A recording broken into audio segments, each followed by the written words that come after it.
I'm sure we've all been there. You're sitting on the city on a cold, dark winter evening and you're browsing Auto Trader when you see literally hundreds of Porsche 986 Boxsters for sale for between £3,000 and £5,000. All of them have an MOT, and you can't believe you can get a Porsche for so little money. You're tempted. Well, 18 months ago, I was doing just that. And I bought a model year 2000 Porsche 986 2.7 Boxster. Swagger down the street with your red lips and funky beat. You better hold your head up to the sky. I'm gonna roll with you till the day I die.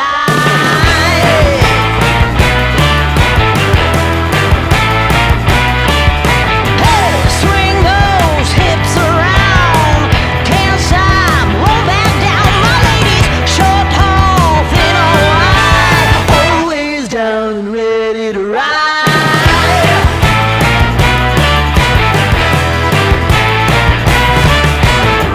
One by one, billion by billion, they're holding up half the sky. Raise your hand if you're ready and willing, if you know it's time. Whether you're ready or not, time for it all.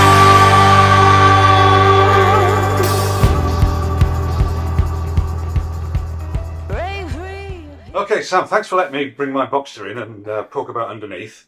And just for clarity, you're not paying me for any of this, are you? No. This So, is just goodwill gesture right, for you, yeah, just so you great, can. Thanks, because I am a customer. Yeah.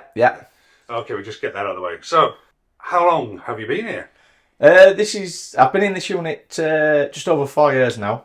I started self-employed in a small unit down in Norton, sharing for 3 years. So I've been self-employed for just over 7 years.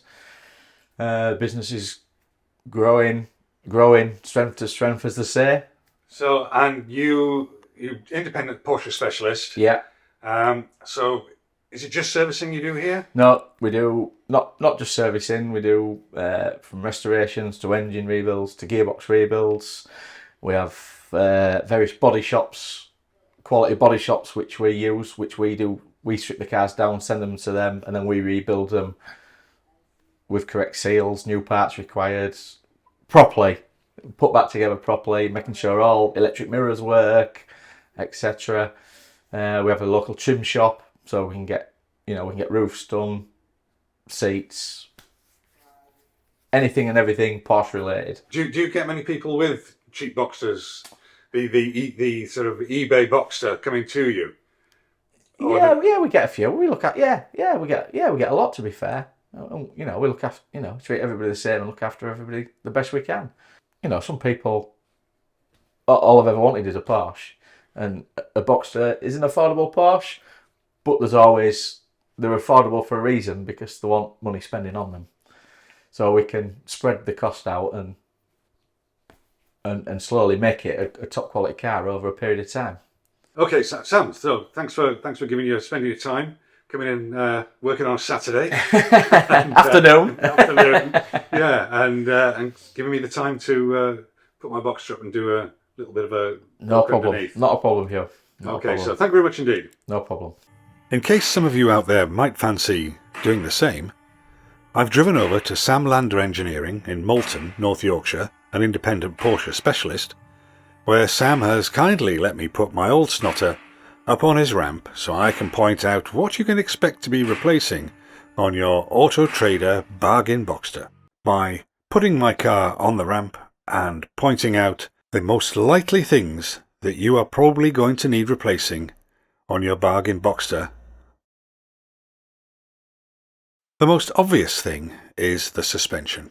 It's well over 20 years old. Your bargain Boxster is almost certainly going to need tuning forks. At one end they have a rose joint. Now this wears. It's very difficult to detect whilst the component is still on the car. But if you take it off, put the rose joint in a vise and give it a shake, any movement means it needs replacing. And this will get rid of any clonks that you may be getting as you go over speed humps, etc. Then we come to these parts, which are known as the coffin arms. There's a rubber bush in there, and typically that bush turns to jelly. Although, again, when you try and move it, as they do during an MOT, you'll find that it feels pretty solid. However, if you compare an old one to a new one, then you'll realise how soft it has become. And while you're up there and taking everything apart, you might as well redo those drop links, as they will be worn.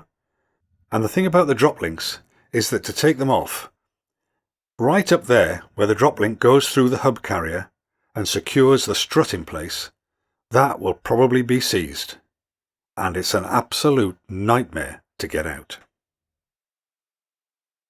You'll probably find that although they are rusty, the struts are not leaking. They last really well. Or so you think. But if they're the original shocks on a car like this, they will be knackered and you'll need to replace them. The fact that they're rusty will also make them really awkward to get out of the hub carrier.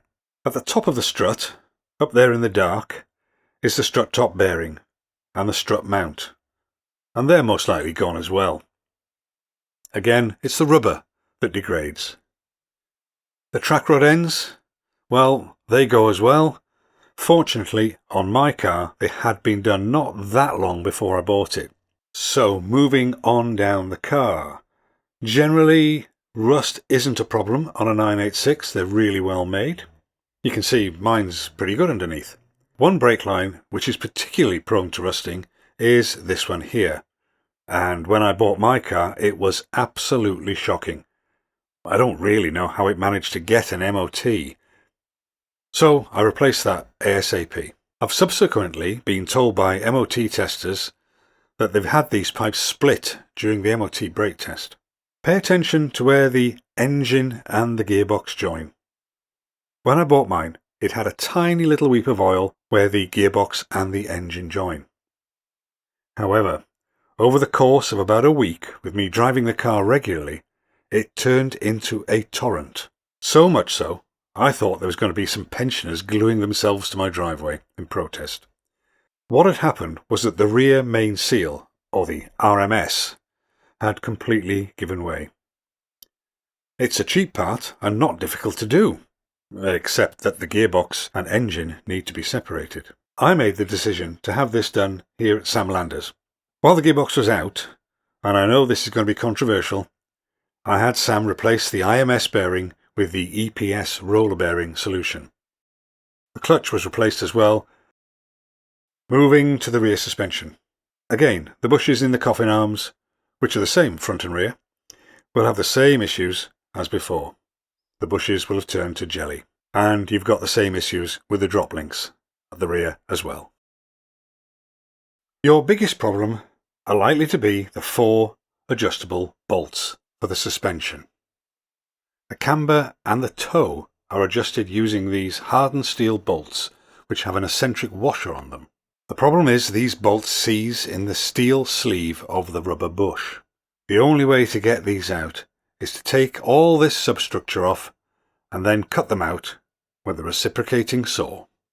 It is an absolute nightmare. And of course, then we get to the exhaust.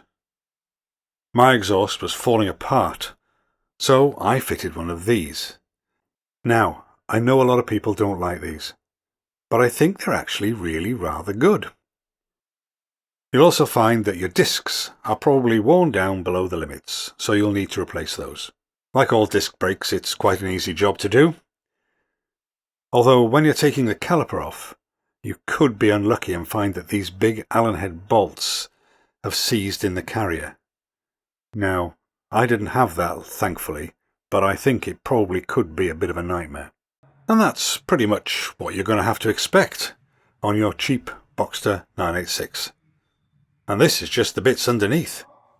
There could well be issues with the hood, gear change linkage, handbrake, electrics. But if you're going to keep the car for a while and want to actually appreciate just how good these cars are, they really do need time and money spent putting them right. Because, quite frankly, if you don't do this, you'll never ever experience just how good these cars are. If you think they drive well with all this worn out gear on them, just wait till you try them when it's all been sorted.